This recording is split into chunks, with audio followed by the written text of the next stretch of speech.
Hello students, তোমাদের সকলকে স্বাগত জানাই ক্ল্যারিটি ক্লাসেস কমার্সের আরেকটি নতুন ভিডিওতে।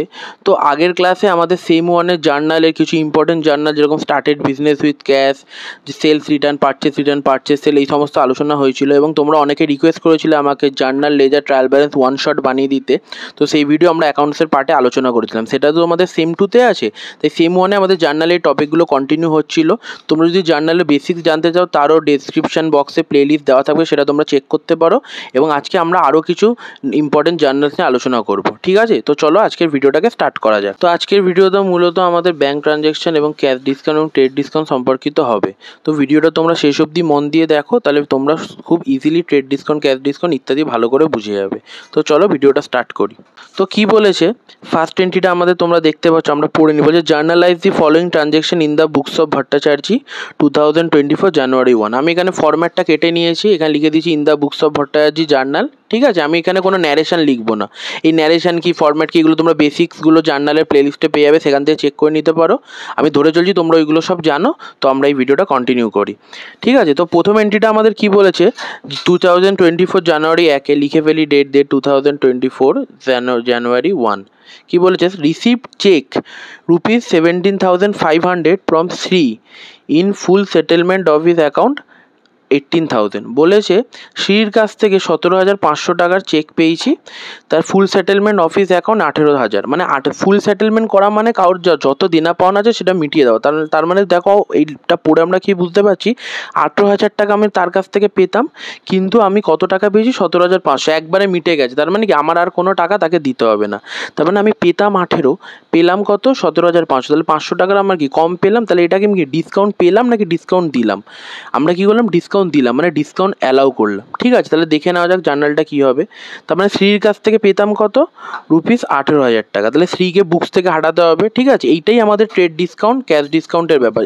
এই ডিসকাউন্টটা আমি এখানে যে এন্ট্রিটা দেখবে সেটা ক্যাশ ডিসকাউন্টের এন্ট্রি, ঠিক আছে? বলেছিল 18,000 টাকা আমি শ্রীয়ের কাছ থেকে পেতাম, তার বদলে আমি কত পেয়েছি, 17,500 টাকা।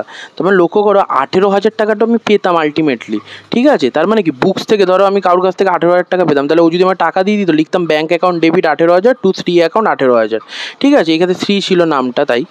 কিন্তু আমি তো ওর কাছ থেকে 18,000 টাকা পাচ্ছি। তার মানে কি শ্রীকে যদি বুকসে, মানে এই এন্ট্রিটা কোথা থেকে এসেছে, এর আগে কিছু শ্রীকে আমি কিছু বিক্রি করেছিলাম, তার বদলেই তো আমি, ও আমার ডেটার হলো, তাই তো আমি ওর কাছ থেকে টাকাটা পাবো। তাহলে ওকে বুকস থেকে, মানে যত টাকা আমি ওর কাছ থেকে পেতাম সেটাকে শ্রীকে ওঠাতে হবে, কেন ফুল সেটেলমেন্ট হয়ে যাচ্ছে, মানে তার কাছ থেকে আর কিছু লেনা দেনা নেই। কত পেতাম, 18,000। তার মানে শ্রী টু শ্রী অ্যাকাউন্ট, মানে ও গিভার হয়ে গেল এখানে, টু শ্রী অ্যাকাউন্ট 18,000 টাকা। কিন্তু আলটিমেটলি আমার কাছে পৌঁছালো কত, ব্যাঙ্ক অ্যাকাউন্টে ডেবিট কত হলো, 17,500 টাকা। কত ডিফারেন্স হলো, 500 টাকা। তাহলে 500 টাকার কি আমি ডিসকাউন্ট দিলাম নাকি ডিসকাউন্ট পেলাম? ডিসকাউন্ট দিলাম, কেন আমি ওর কাছ থেকে তো টাকা পেতাম। তাহলে এই ডিসকাউন্টটাকে আমরা কি বলি, ডিসকাউন্ট অ্যালাউ। তো আমি ডিসকাউন্ট দিলাম, তাহলে এটা এক্সপেন্স, যদি ডিসকাউন্ট পেতাম তাহলে এটা ইনকাম হয়ে যেত, তার জন্য এক্সপেন্স বলে এটা নমিনাল অ্যাকাউন্টের নিয়ম অনুযায়ী ডেবিট হয়েছে। তাই 17,500 ব্যাঙ্কে ঢুকলো, 500 টাকা ডিসকাউন্ট অ্যালাউ এবং শ্রী অ্যাকাউন্ট 18,000 টাকা, ঠিক আছে? এইটাই আমাদের কি বলা হয়ে থাকে, ক্যাশ ডিসকাউন্ট, ঠিক আছে? মানে যেখানে ডিসকাউন্টটা প্রপারলিভাবে দেখানো হচ্ছে যে 500 টাকার ডিসকাউন্ট আছে। এরপরে আছে আমাদের ট্রেড ডিসকাউন্ট, সেটা যখন আসবে তখন আমরা আলোচনা করবো। তাহলে ফার্স্ট এন্ট্রিটা আমাদের হয়ে গেল। সেকেন্ড এন্ট্রিটা কি বলেছে, ইস্যুড চেক ₹8,200 টু সঞ্জয় আ ক্রেডিটার, মানে যে আমার কাছ থেকে টাকা পেতো, in full settlement of his account 8,500। মানে কি দেখো, এবার লিখে ফেলি জানুয়ারি 2। কি বলেছে যে 8,500 টাকা সঞ্জয় আমার কাছ থেকে পেতো, কিন্তু আমি কত দিচ্ছি তাকে, 8,200 টাকা। তাহলে এক্ষেত্রে আমি কত কম দিচ্ছি, 300 টাকা কম দিই। তাহলে কি ডিসকাউন্ট পেলাম নাকি ডিসকাউন্ট দিলাম? ডিসকাউন্ট পেলাম, ঠিক আছে? তাহলে এটা কীভাবে করবো, তাহলে সঞ্জয় আমার কাছ থেকে কত পেয়েছো, 8,500 টাকা। তার মানে কি সঞ্জয় অ্যাকাউন্টকে কত দিয়ে ডেবিট করবো, সঞ্জয় অ্যাকাউন্ট, কেন সঞ্জয় একটা ক্রেডিটার ছিল, তাকে ডেবিট করা হচ্ছে, মানে তাকে বুকস থেকে উঠিয়ে দেওয়া হচ্ছে। তাহলে সঞ্জয় অ্যাকাউন্ট কত দিয়ে ডেবিট করবো, 8,500 টাকা, ঠিক আছে? এবং আমি কত টাকা চেক দিলাম, তাহলে টু ব্যাঙ্ক, আমার ব্যাঙ্ক থেকে কত বেরিয়ে গেল, টু ব্যাঙ্ক অ্যাকাউন্ট 8,200 টাকা, ঠিক আছে? এবার আমি কি ডিসকাউন্ট রিসিভ করলাম নাকি ডিসকাউন্ট অ্যালাউড করলাম? ডিসকাউন্ট রিসিভ করলাম অফকোর্স। তাহলে ডিসকাউন্ট রিসিভ আমাদের কি, একটা হলো নমিনাল অ্যাকাউন্ট, আমি আগেই বললাম যে ডিসকাউন্ট রিসিভ করলে আমাদের কি হয়ে থাকে, ইনকাম। তাহলে আমাদের কি হলো, ডিসকাউন্ট রিসিভ ক্রেডিট হবে। তাহলে ডিসকাউন্ট রিসিভড কত হলো আমাদের, 300 টাকা। তাহলে দেখো, Sanjay account debit 8,500, to bank account 8,200, to discount received account 300, তাহলে মিলে গেল। ঠিক আছে, তাহলে এইটা আমাদের হয়ে গেল কি সেকেন্ড এন্ট্রিটা। তাহলে এইটাও আমাদের কি ক্যাশ ডিসকাউন্ট, কিন্তু এক্ষেত্রে আমি কী করলাম ডিসকাউন্ট রিসিভ করলাম, এইটাও আমাদের ক্যাশ ডিসকাউন্ট, এক্ষেত্রে আমরা কী করলাম ডিসকাউন্ট অ্যালাউ করলাম। এটা ডেটারের জন্য, এটা আমাদের ক্রেডিটারের জন্য, মানে যার কাছ থেকে আমি টাকা পাবো তখন এইটা, যদি টাকা দেবো তখন এই ডিসকাউন্ট। এবার তোমাদের অঙ্কর মধ্যে থাকবে বিভিন্ন পারচেস, সেল, ট্রানজ্যাকশন ইত্যাদি হবে। ঠিক আছে, হতে হতে তারপর বলবে যে একে এত টাকা পেতো তার মধ্যে মিটিয়ে দিলাম, তখন তোমাদের এইটাকে মাথায় এনে করতে হবে, এরকমভাবে হয়ে গেল। তারপরে জানুয়ারি 3-এর এন্ট্রিটা কী বলেছে দেখি। বলেছে bought goods from Tushar of list price 20,000, trade discount 25%। তার মানে এইগুলো কি সব ক্যাশ ডিসকাউন্ট গেলেও ট্রেড ডিসকাউন্ট বললে কী হবে? প্রথম কথা, তুষারের কাছ থেকে জিনিস কিনেছি, তাহলে কী হবে, কিছু বলেনি, তার মানে কি ধারে কিনেছি, তাহলে এন্ট্রিটা কী হবে purchase account debit, purchase account debit two cash account হতো বা ব্যাঙ্ক অ্যাকাউন্ট, কিন্তু এখানে তো কিছু বলে যে ধারে ধরবো, তার জন্য নাম চলে আসবে টু তুষার, মানে ক্রেডিটারের নাম চলে যাবে টু তুষার অ্যাকাউন্ট।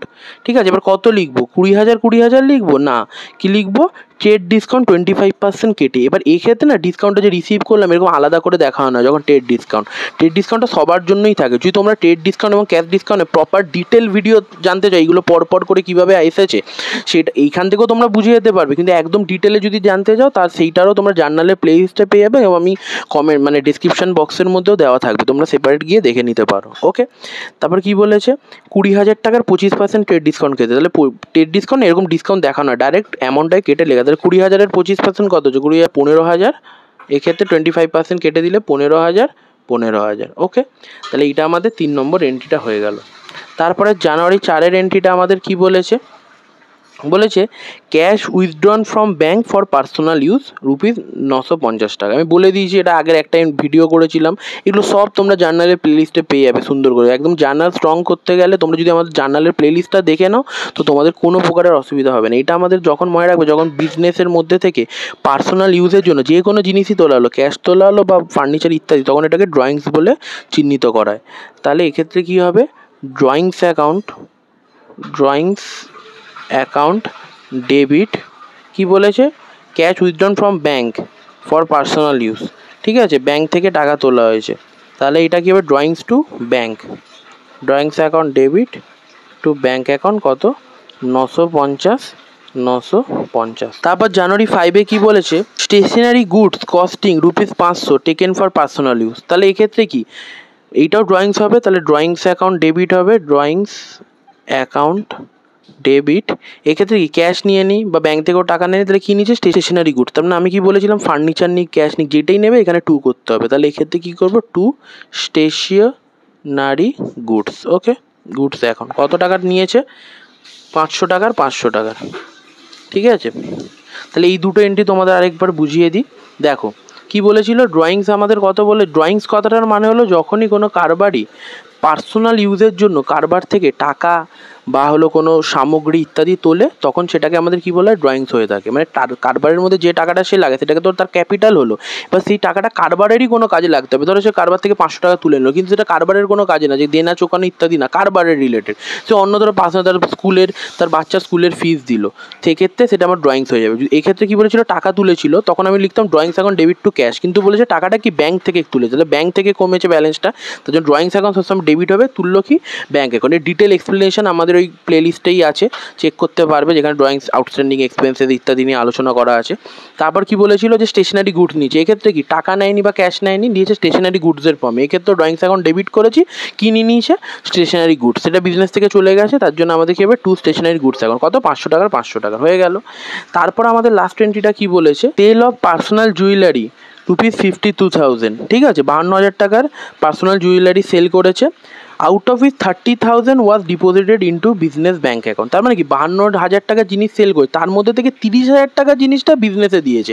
ধরো তোমার ঘরের মধ্যে তুমি 52,000 টাকার কোনো একটা জিনিস বিক্রি করেছো, সেটা তোমার পার্সোনাল, এটা বিজনেসের সাথে রিলেটেড না, কিন্তু তার মধ্যে 30,000 টাকা তুমি বিজনেসের মধ্যে দিয়ে দিলে, তাহলে এটা কী হবে আমাদের যে স্টার্টেড বিজনেস উইথ ক্যাশ যেরকম এন্ট্রিটা হয়ে থাকে, তাহলে এটা আমাদের কী হয়ে যাবে cash account debit two capital account, কিন্তু এখানে বলছে ব্যাঙ্কে দিয়েছে, তাহলে এক্ষেত্রে হয়ে যাবে ব্যাঙ্ক অ্যাকাউন্ট ডেবিট, মানে স্টার্টেড বিজনেস উইথ ক্যাশের এন্ট্রিটা, যে এক্ষেত্রে ব্যাঙ্ক বলেছে তাই ব্যাঙ্ক অ্যাকাউন্ট ডেবিট টু আমাদের ক্যাপিটালই বাড়বে বিজনেসে, তাহলে ক্যাপিটাল রূপে এটা ইন্ট্রোডিউস করা হলো bank account debit two capital account কত 30,000, আর এইদিকে কত হয়ে যাবে 30,000। ওকে, তাহলে এইটা হলো আমাদের এই 6টা এন্ট্রি ছিল, ঠিক আছে। এক্ষেত্রে আমাদের হলো ক্যাশ ডিসকাউন্টের 2টো এন্ট্রি ছিল, ডিসকাউন্ট অ্যালাউড, ডিসকাউন্ট রিসিপ্ট। এক্ষেত্রে আমাদের হলো ট্রেড ডিসকাউন্ট ছিল, তারপর ব্যাংকের মধ্যে ড্রয়িংস কী করে হয় এবং ব্যাংকের মধ্যে কোনো টাকা জমা করলে বিজনেসের পারপাসে, এইগুলো আমাদের টোটাল ছিল, ঠিক আছে।